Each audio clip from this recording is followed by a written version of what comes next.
Thank you all for coming this evening for this launch event of the wonderful new anthology, Lucifer Over London.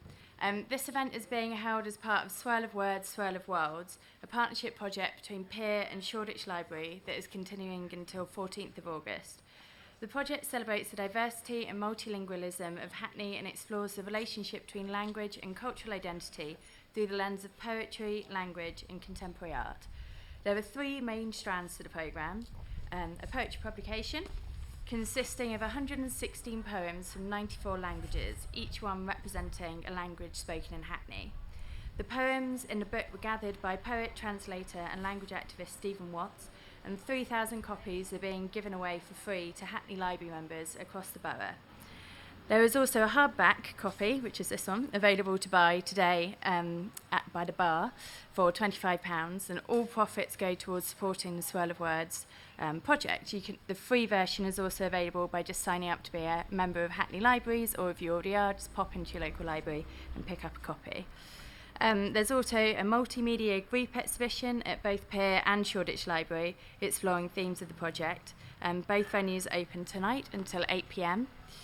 And there's a 10-week programme of in-person and online events taking place at Peer and Shoreditch Library and locations across Hoxton.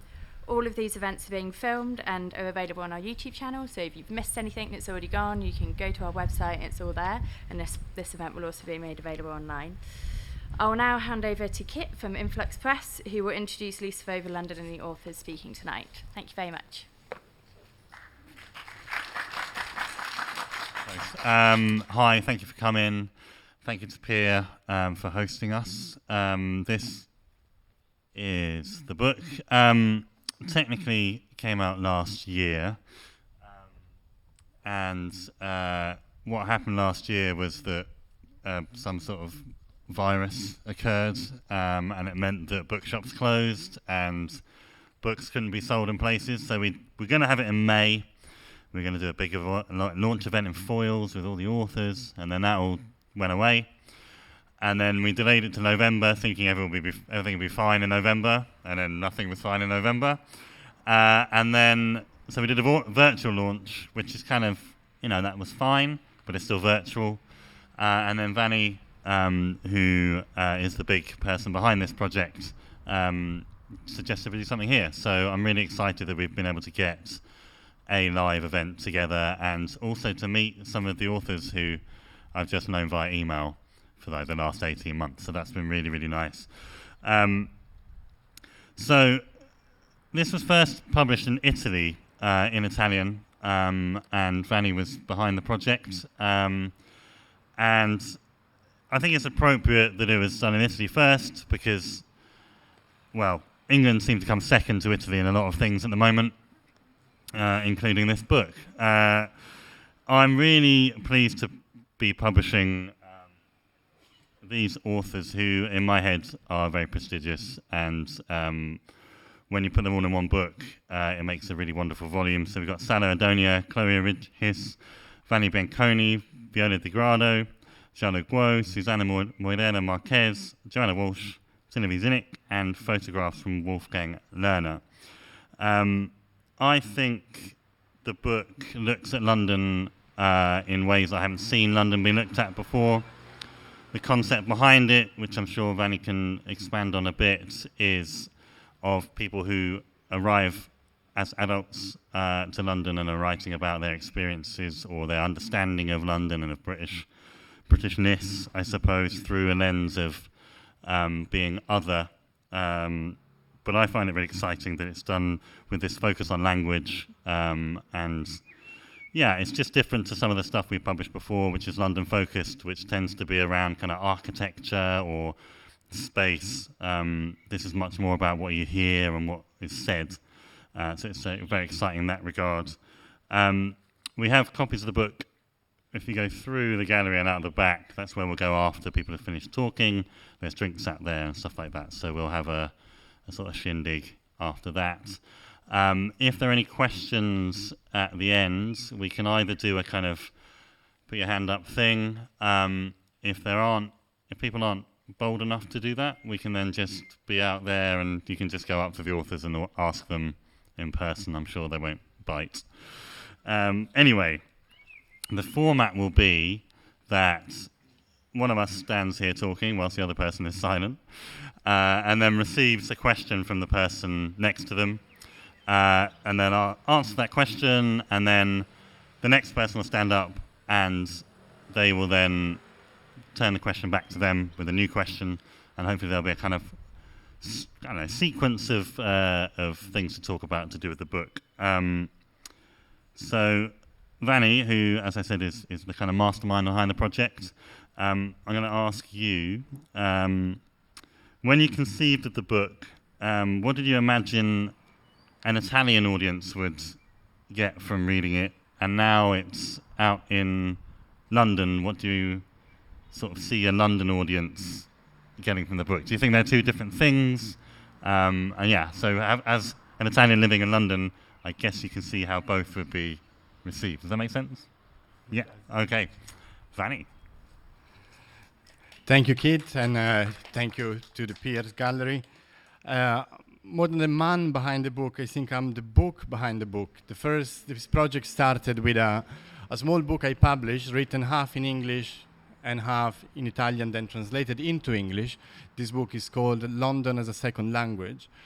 And it was an Italian publisher, Humboldt Books, who published this in English, because they are art publishers. They brought this around England and Europe, and they were very happy with that project.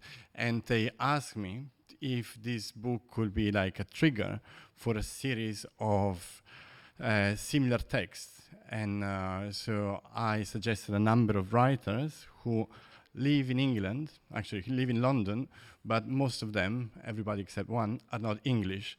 And so I think both the previous book and both the Italian and the English book are all about something which is the in-between. And this is what we are a bit manic about. I run a literary festival and have a literary magazine where we publish text in any language and translate into any language. We just launched now a literary prize for people living in England. They can write in any language but English. So this in between the languages and in between the cultures and in between the countries is what we are rather fixated about, because I believe it's this mix of something which is very familiar and very alien is something that can allow us to understand better the other and ourselves at the same time. So these are a bit the idea behind the Italian and the English version. I think the English version is something special that the Italian, even if we believe in translation very much, cannot fully attain, which is the varieties of the English language that you're going to find in this book. Every text in the book is very different as genre, as perspective, as cultural heritage, as literary tradition that is brought in. And each text is written in a very different English, because very few writers master English like their mother tongue. All the rest of us, we struggle in different ways, we found different solutions, and this, I think, is something that is a plus, that is, a linguistic embodiment of this in-between. And this sort of suspension, this sort of in-between, is what we try to pinpoint, I think, with this strange title, Lucifer Over London. And when we chose the title, we didn't have all the text, we didn't know what the book was going to be about, and also we didn't know how different and diverse these texts were going to be. And yet, strangely, this title seemed to have, I believe now that I have the book in my hands, guessed something that is connecting all of these texts, which is like a sort of hovering obsession which is never fully attainable and yet is always there. And this is, I think, the element that connects this text the most. For example, Viola di Grado, who's not here with us, unfortunately, today, she writes about a strange, decrepit angel who comes into the narrating voice house. Xiaolu writes about the voice of this kind of prefab English perfection of the archers coming out of radios in cafes. And Joanna writes about cards, playing cards that she found on the street and keep telling her things. And so this sort of obsessive ghost in the shell that is never kind of attainable, yet is always trying to allure you to grasp it, is probably what we all felt is part of what London is for us. And in my case, this presence is a towering presence, is a big estate building that those of you who are local will probably know is Loveless House on this street, which is a beautiful combination of names. And this building has a very special staircase, and my main character goes up the staircase following some sort of decalogue of missed encounters. And these are both fostered and frustrated by the architecture itself. So I'm going to read the beginning of The Loveless House. Bertolt Lubetkin was a ferroconcrete engineer and architect. Born in present-day Georgia at the turn of the 20th century, he studied in Moscow and Leningrad, moved to Paris, then to London in 1931. Among the most distinctive features of his architecture are the staircases he places at the structural core of social housing tower blocks. They are there to have an impact on lives. Fine and failed example of social condensers, a spatial idea that has been defined as programmatic layering upon vacant terrain to encourage dynamic coexistence of activities and to generate, through their interference, unprecedented events. Unprecedented events. Lubetkin's penguin spool drums are a social condenser, and so his Finsbury Health Centre. The centre's opening arms and entrance were a deliberate attempt to introduce a smile into what is a machine, said Lubetkin of his seminal building. Settled down on a vacant terrain amid the grey-brown slums of Finsbury, this strange new bird of brilliant plumage had a body of reinforced concrete and wings consisting of hollow tile floors supported by perimeter beams and structural mullions, partially clad with faience tiles and Thermolux glass panels as beautiful as the hair of a beautiful young girl in the summer sunshine. Not far from it, in 1902-03, lived Lenin. In 1942, Lubetkin convinced Finsbury Council to erect a Lenin memorial on that very terrain, made vacant by the intense enemy bombing, and later to build a large estate that was to be named Lenin Court. But unprecedented events occurred, and by the time the building was completed, World War II allies had become Cold War enemies, so that its name was changed from Lenin to Bevin, a post-war anti-communist foreign secretary. As for the memorial, it was repeatedly defaced and contested in parliament until the day Lubetkin interfered. He rented a crane, removed the movement and buried it at the rear of the state building site, where there is now a car park. Some say. Others say that the memorial was buried in a basement of the building, but most say that it is buried at the bottom of its staircase, a radial stair in a circular well. I first noticed and got to know Lubetkin's architecture, and with it a few features of my immediate environment because of one such staircase.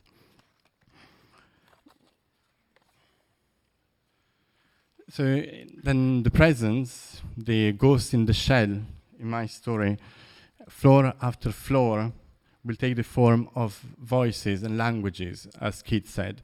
But as you could hear, architecture and spaces are very present in this story. Now, asking a question to Saleh, I will think that in Saleh's case, voices and languages are inert. And the haunting presence are images in his case. The text is called The Film Shop. And what is superimposed onto reality or inhabits reality are film scenes, films from all the films that he's been renting and watching and watching and renting while the interaction with the city was rather inert. And yet, at the end, after the alienating effect of describing reality like a foreign film with very fast subtitles, comes an hypothesis that spaces, too, they do remember us. The spaces, too, they might be secretly loving us, and spaces, too, can be waiting for us without us knowing.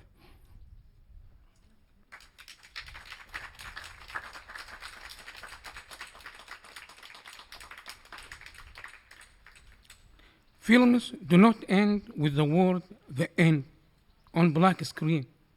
After the end, we still think about the film from its last frame and onwards, constructing an epilogue. We go back and forth about what happened and what should or could have happened, and what we wished to have happened. In the process, we draw events to our own conclusion that we may change many times over. So perhaps there is no beginning either. An artist friend of mine once told me that her white canvas is never empty before she begins to paint. It is already populated with the mind's projection of images. Some changes are great, some are fine, and some are not. I told myself, standing outside a corner shop after I bought a candle. I looked at the film shop on the other side of the street. I lit the candle and began crossing the street. I struggled with the wind and rain to keep the flame alive. I protected the flame with my hands and my coat. Cars stopped and honked their horn. It took me 9 minutes. I put the candle on the pavement in front of the black door of the film shop. The flame died out. The film shop was converted to a grocery store and was called Desmond's, but that too soon closed. I peeped through the horizontal tubes, security shutters. I saw an abandoned ice cream vendor, freezer, and scattered papers on the floor. I looked at the empty shelves all over the walls. Then to my left, where I used to stand before the desk and chat to Gabrielle, who stood behind it with her tiny but toned figure, her square-shaped beautiful face with thick red lips that once shouted, "Hours, village of Hours." I then looked straight at the flat, dark wall with no door that would lead you down after a few steps to the art house room. I was a member of the film shop for almost 4 years, and for 2 of those years, I used to go down to this room practically every day, taking home with me 3 films a day, sometimes 4 or 5 if the staff were in a generous mood. I knew this space so well, I told myself, but does it recognize me? Spaces know no mercy. They just spit at your back as soon as you leave them. The relationship is entirely one-sided. Or perhaps they love us silently. Perhaps that's why they keep dragging us to them time and again, by putting their spell on us long before we even knew it.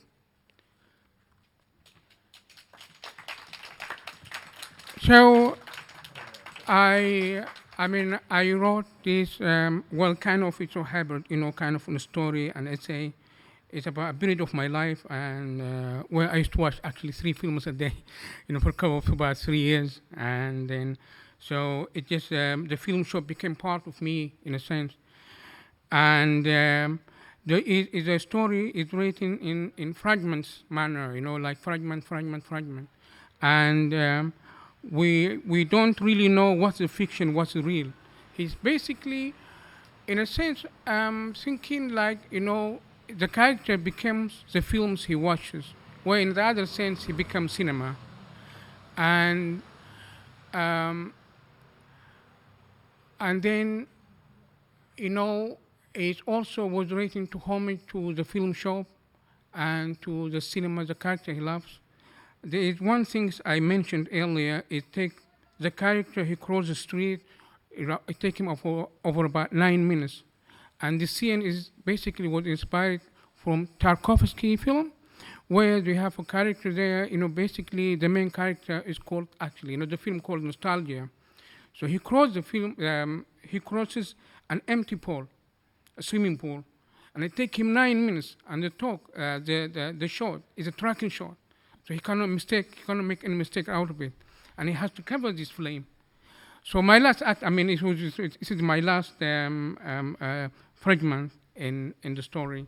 So I tried to give it to the film shop in a sense where it has to do what actually is, I mean, I really don't know, but thank you, I think that's enough. Anyway, I want to ask you that.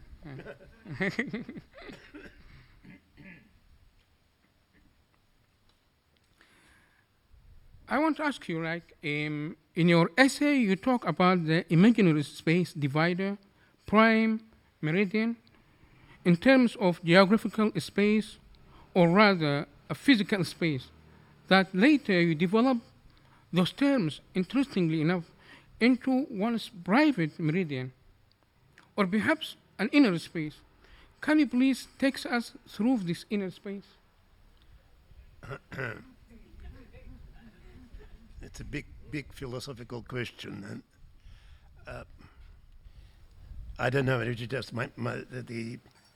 the sequences, collection, chain of little stories that constitute my piece in this wonderful collection, for which I have to thank, first of all, Chloe for introducing me to Vanni, and then Vanni for introducing us to for Netflix. You know, it's just well, there is this chain of the stories. They're all about not even geography, but misinterpreted geography. In Saleh's story, by the way, there is a wonderful episode when the character, who is half deaf, he mishears the words that he is told, is talked to, and I think it was a good metaphor of a foreigner in an alien city, because usually people who, I don't know, bad at languages, they mishear the words are misheard, and so it is just identical to the process when the half-deaf person misinterprets the words that are told to him. And this misinterpretation, in a way, could be, the notion of misinterpretation could be extended to the whole reality. And I decided that I would write about a person who is actually looking for a situation when his orientation is quite firm. What I noticed is that people sometimes, whatever the flat they find themselves, a new flat rented or bought, they set up the furniture absolutely in absolutely identical way, or they choose the side of the street they got used to. So they've got some kind of inner meridians and parallels by which they are guided through life.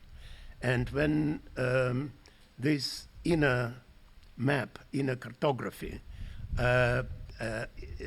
is identical to the real cartography of the world, then they feel comfortable.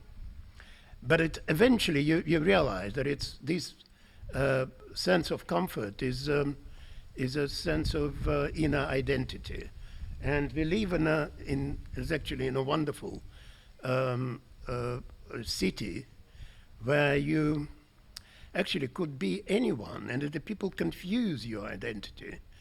And you realize that your inner identity has nothing to do, in fact, with your origin, sort of the outward cartography of the world, with your ethnic origin, with the country that you were born into, or the country that you lived through a number of years and finally settled down in a different country.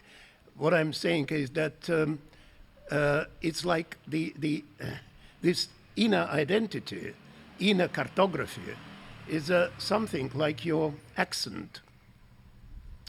My accent, sometimes people find difficult to identify it. Some who in the know, they know it is a kind of Russian accent. But in fact, it's all when I talk to the outside world, to you. When people talk to themselves, they don't have any accent. This inner voice is absolutely accentless. I don't know, I worked a lot still work for radio, and I hate when a producer has some kind of, I don't know, foreign character, be it Chinese or Uzbekian or Russian, and suddenly this character has an inner monologue, and suddenly he speaks with the accent that the British actually perceive as that respective nationality of the person. Which is total nonsense, because if it's monologue, he doesn't speak to any British person, he speaks to himself. He doesn't hear himself. It's a very strange thing.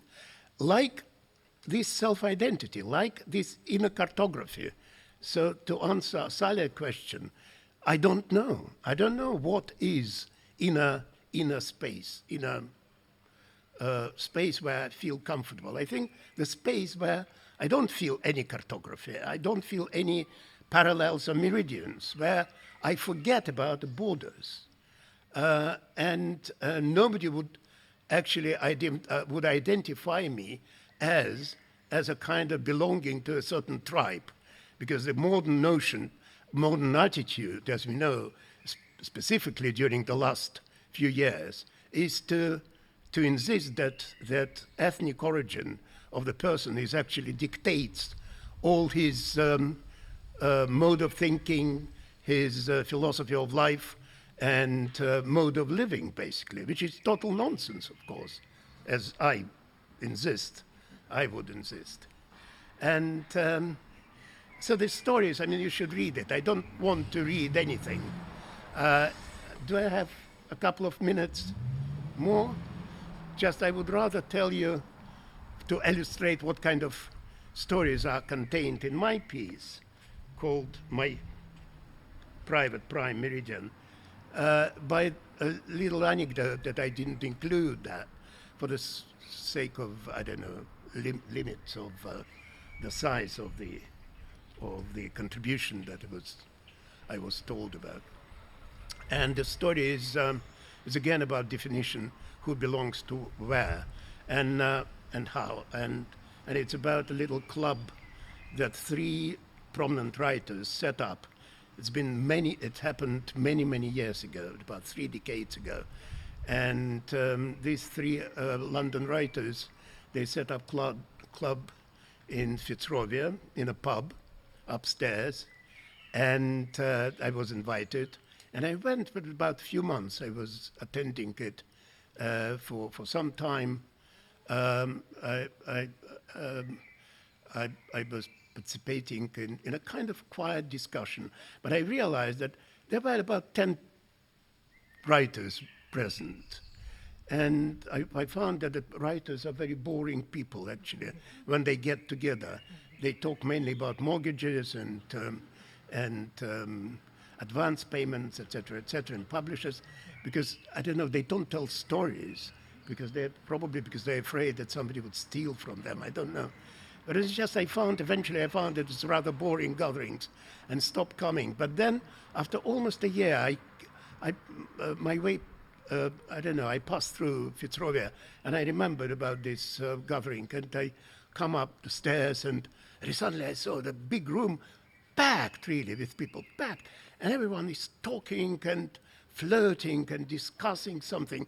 And I went to the bar, and I ordered my whiskey, and the person next to me asked me, are you a polyamory? I said, what?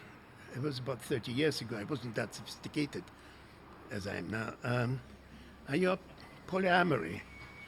I said, what's it supposed to mean? He said, well, do you love many persons, 2, 3, people in the same time, the same passion, love, jealousy.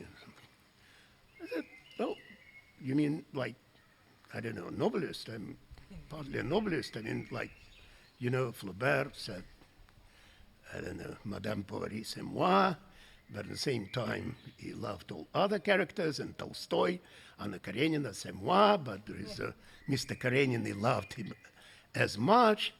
And he said, are you a novelist? Are you a writer? He said, yes. I said, who are you? He said, I'm a member of Polyamorous Club. I said, what's happening? I mean, it's just now our regular place. And it turns out from a certain point, this writers' club started to share space with these polyamorous people. And they started to confuse each other, actually, which is a remarkable example of how definition of a tribe doesn't actually define people who are coming from this particular tribe. So I'll ask Chloe, who was born in Mexico, studied in Harvard and then in Oxford, and finally became a British citizen not that long time ago. And a remarkable piece in this collection is about different dramatic perception or non-dramatic perception of different countries. And this juxtaposition of different attitudes towards surreal weather reports are set right at the beginning. And gradually, her story, your story, Chloe, comes to the point when you describe how you've been researching your second novel, Asunder, about a female museum guard. And you've been asking different guards in different museums, and you come up to a guard in Tate Britain, and you approached him carefully and asked very carefully, could I interview you? And he said, no, I refuse to be the subject of a writer's imagination. And it is amazing. And I thought that the whole piece of description of different countries, you have a novel about Berlin, is somehow what if you approach the country, and if the country feels in a similar way that it refuses to be the subject of a writer's imagination. Because we are talking about how a wonderful attitude, how wonderful we all feel, and interestingly, what kind of interesting lives we have in London. But London is very tolerant, at the same time very evasive. It is very difficult to actually catch some aspect of it who would create a narrative. And you also say in the same piece that when you describe a country, there is another country, the previous country is in the shadow, sort of trying to upstage your perception of the country you are in. So to what extent do you think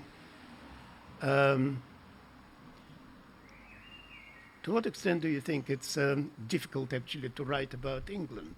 Because, by the way, Lucifer Over London, Lucifer is a cigarette lighter, as you know, which is just in wartime. So it's again, that's the different perception of the word by foreigners and locals. It's not my linguistic discovery. I was told when the people read the title of the book. So I hope you got my complicated question. I think you've answered so much of it already, I think, but I'll try to add to your. So Zinovy, thank you for that's wonderful. I guess as anyone who has spent time in Berlin, it's a city that sort of any imagination, it sort of hands you a silver platter full of images and tensions and that's better, yeah. So Berlin, I'd spent 2 summers there in the mid-'80s, and they cast such a spell that I knew I'd always be returning. So when I finished my graduate studies, I moved there to write my first book. And, well, for many reasons, it was the ideal place to write, especially one's first novel, because, as Zinovy said, it's a city that has so many tensions, and it's such a mysterious city. Less so now because there's been so much whitewashing of the East. And when I lived there in the mid-'90s and then in the early 2000s, it had still preserved a lot of.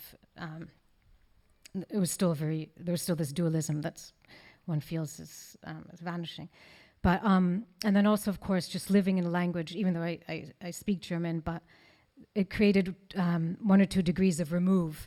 So somehow you inhabit your other tongue more deeply. And what Zinovy was saying earlier about mishearing, I would often mishear things. And the only example I can think of now, but I put it in my book, was Wahnsinn and Wahnsinn, and madness and then Wahnsinn. And that sort of mishearing that immediately gives you an idea for a whole riff or paragraph in your book. And but coming back to England, I was scared that when I left Berlin after nearly 6 years and moved to England, that I would lose something, that I would have to search much more for mystery and strangeness in day-to-day life and in the faces of people, and that every time I stepped out of the house, there wouldn't be the same potential for mishearing and misunderstanding and sort of immediate narrative digressions in your head.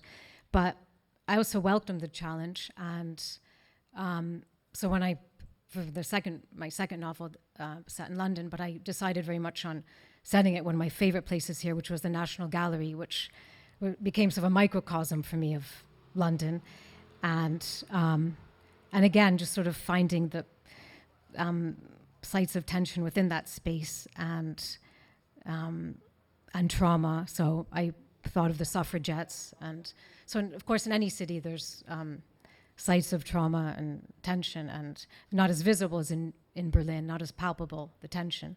Now it has a different set of tensions from when I lived there. After it was still dealing with the end of the Cold War when I lived there, but now of course it's migration is probably the main issue politically. But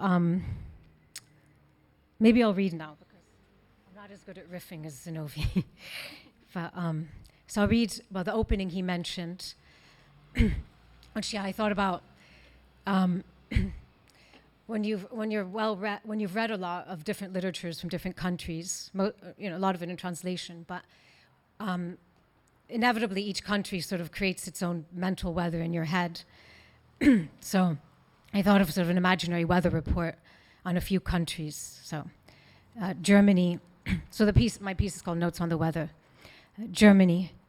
A geometric front stretching east and north from large quadrilaterals centered over Berlin will bring the threat of extreme angularity.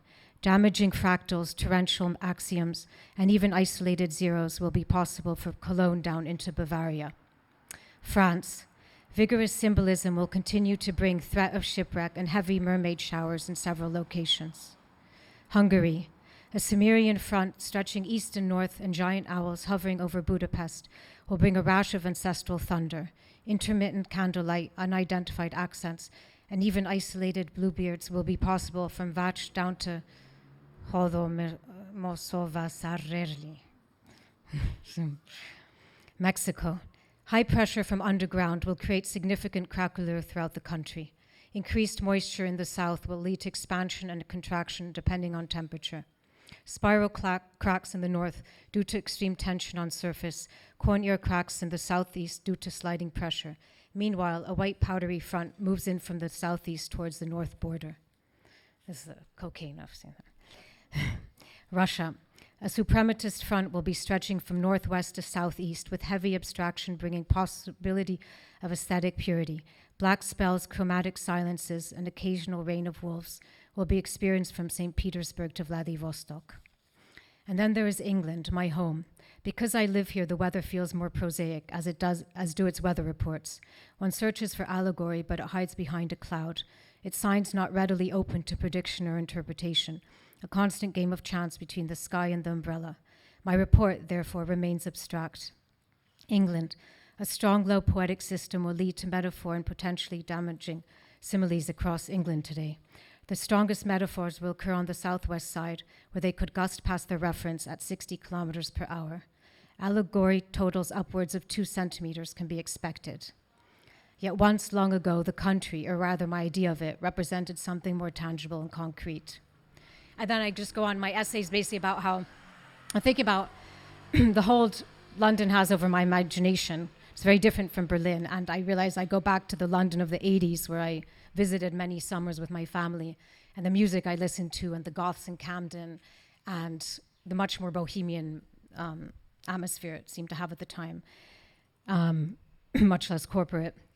But one still finds it, like here, but one just has to search a bit more. And now, Xiaolu, I'll ask you 2 questions. Yeah. So the first one is, your piece in the book describes your relationship to England via your exposure to the English language and some of the hidden ideology within it, and the Archers, the Life in the UK exam, the Oath to the Queen. But since you're such a highly visual person too, a filmmaker and a photographer, I guess I'd be interested to know your early acquaintance with England, how it was mapped out visually, if certain objects or things stood out for you, or sort of early coordinates established themselves visually. Thank you. Because I'm not going to read, that's why Chloe's doing Q&A with me. So I'm going to mumble a bit like Zinovy going to do, but a bit more stand-up comedian-like. But thank you. Before I answer your question, I think this is very nice. Now I remember how I met everyone here, all the writers in this book. And I remember we lived in the same street in Berlin before we moved back, right? You lived around the Wasserturm in East Berlin. And then we met here in London. And I met Vanni many years ago when I lived in Zurich. And you came to Zurich to say, can you come to my festival on the other side? Swiss-Italian side, not in the Swiss-German side. And I remember we said, okay, fine. And then we met back in London again, and we collaborate on these books. And also Simone as well. I remember, all these, we are so sort of foreigners. And I remember one day a Chilean Latino filmmaker wrote to me, can I introduce you, Simone, an actress from Brazil, can she come to London?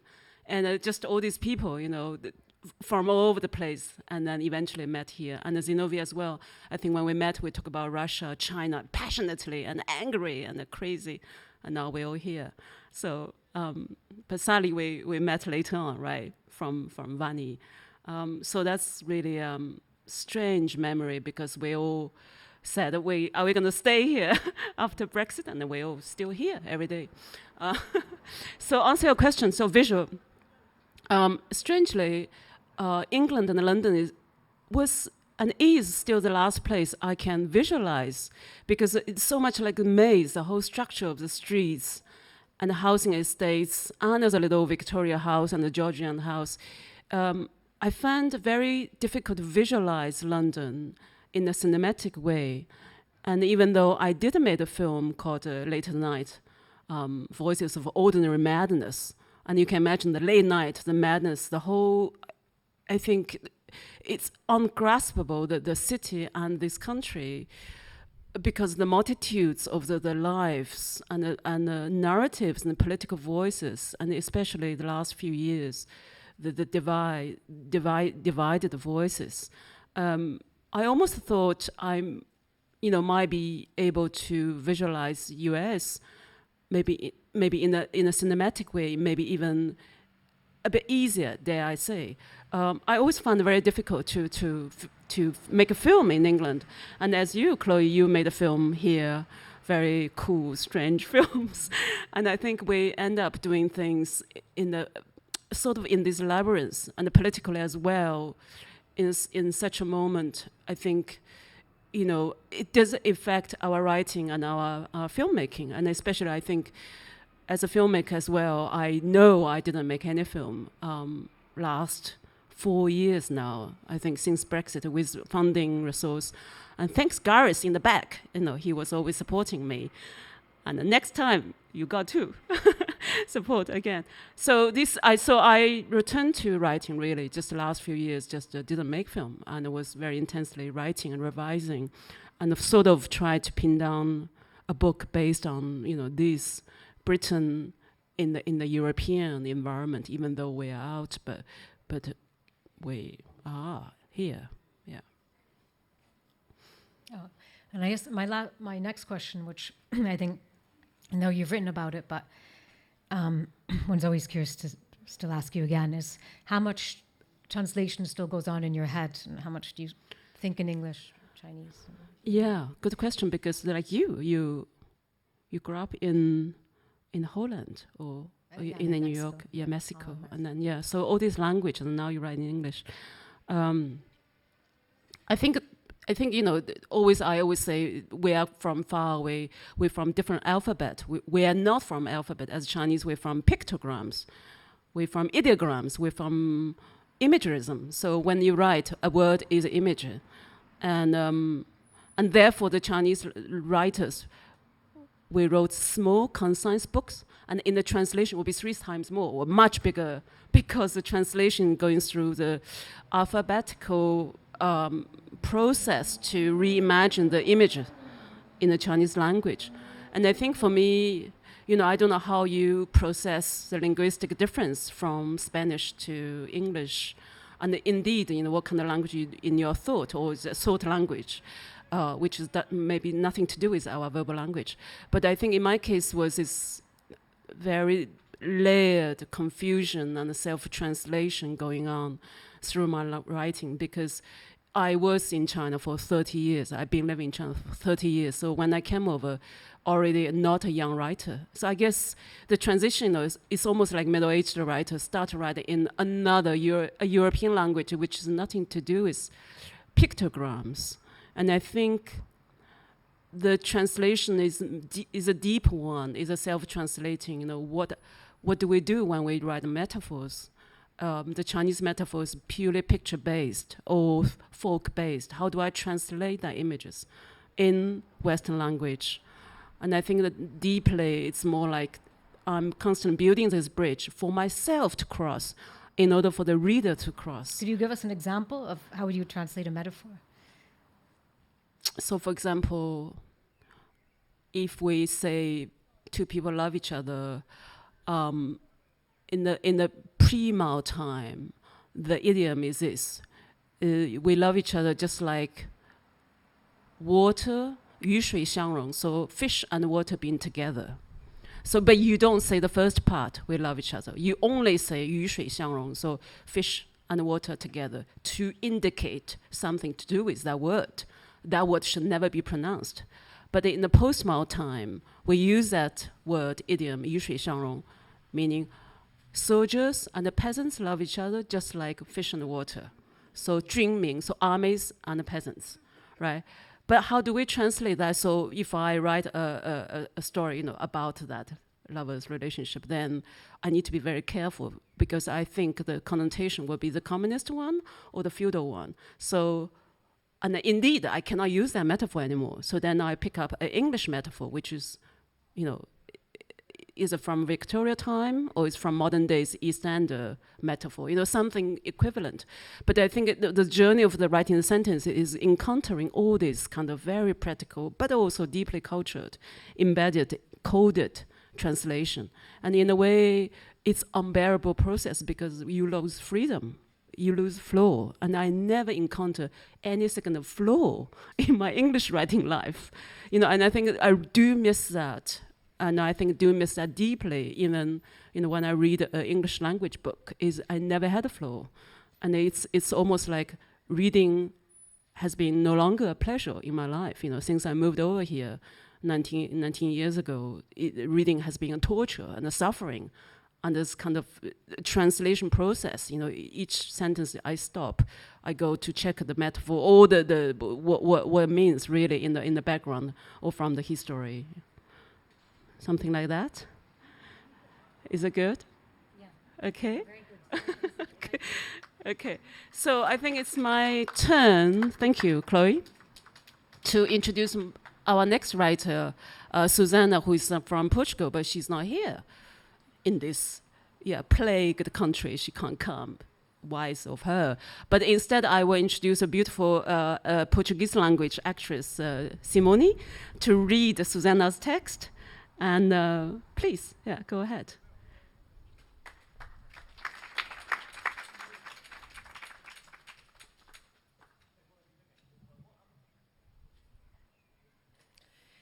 To-dos. To learn invisibility,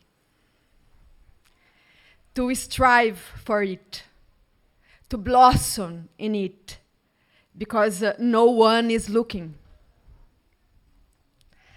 To learn to spend days nameless, to learn anonymity to the point you know exactly why you no longer wish to remain anonymous, unknown, unaccounted for. To learn to talk about the weather. Because if we might know the words for so many things, they might correspond to different images, to different people, and the weather is there. A sky above, gray, wet, cloudy, clear, blue, bright.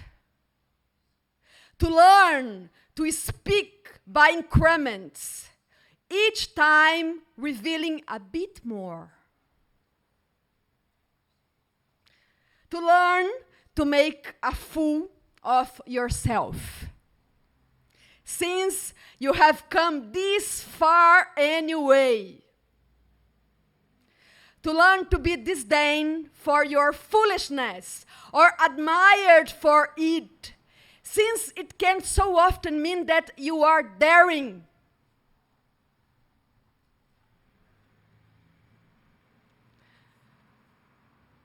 To learn to play it all, win it all, lose it all. To learn to expect the opportunity to play it all, to win it all, lose it all. To learn to be patient. To learn to wait for your turn. Because so many people are waiting for their turn. At a bus stop, at a line in the post office, at a job, at an opportunity, at a break, at a dream, at happiness. Why should you go first?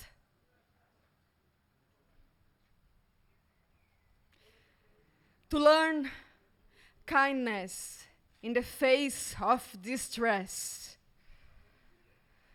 To learn how to show that kindness through small gestures. To learn to say things with the eyes to comfort strangers you are not advised to talk to. To learn to use politeness as a useful tool.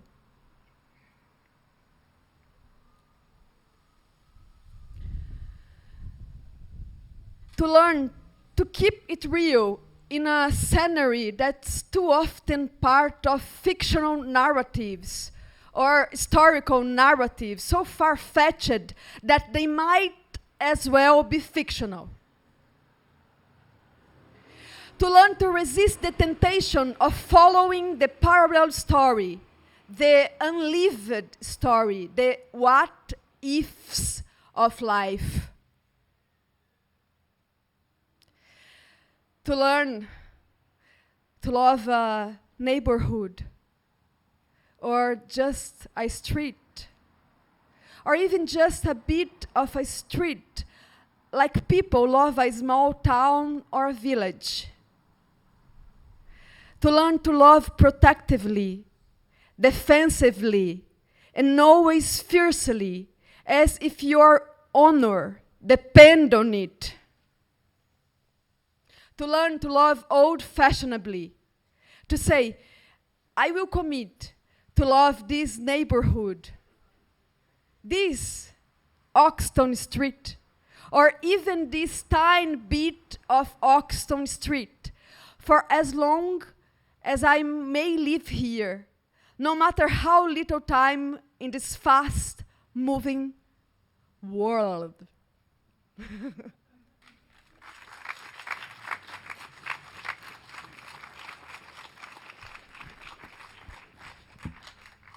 Well, that was fabulous. All 5, 6. Thank you to Vanni.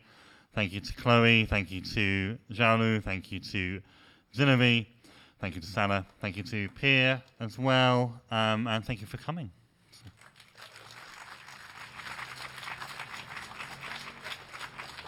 Yeah, thank you everyone for coming. And just to quickly say, if you follow the building around the back, there's a bar with drinks. Both books are available for sale. The exhibition, half at the library, is open till 8 if you want to go and see it, and we'll be open here for slightly longer. Thank you.